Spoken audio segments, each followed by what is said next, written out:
Mark 14, verses 17 to 21. In the evening he came with the 12.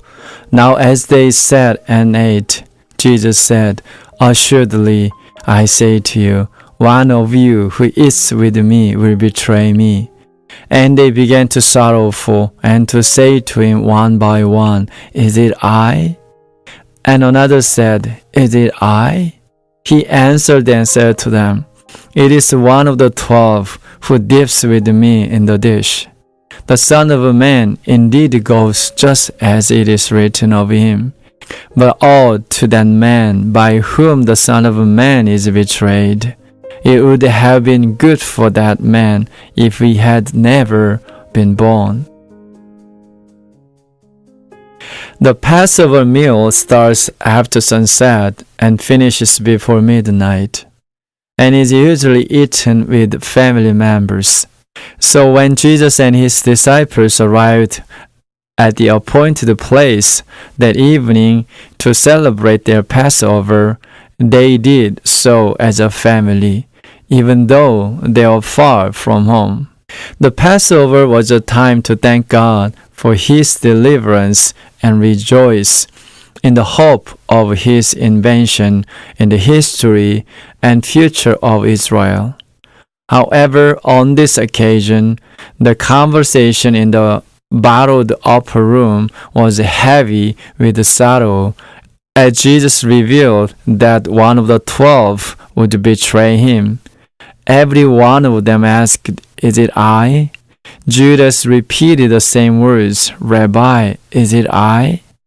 11 of them were full of grief, desperately hoping it was not them. And Judas?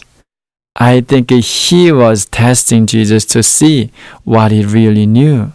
Why did Jesus divulge this plot to the 12, even though he had no plans to stop Judas?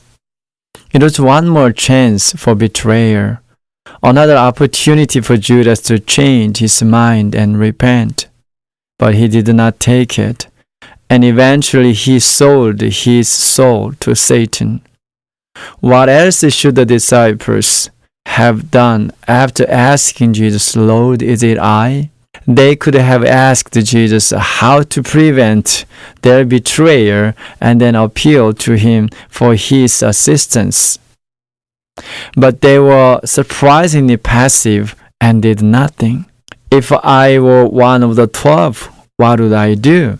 If I heard that one of our band was going to betray the Lord, would I ask Jesus to take my life if I found out it was me?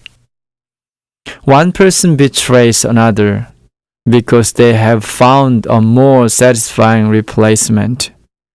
Satan has filled the world with attractions designed to draw our attention away from Jesus.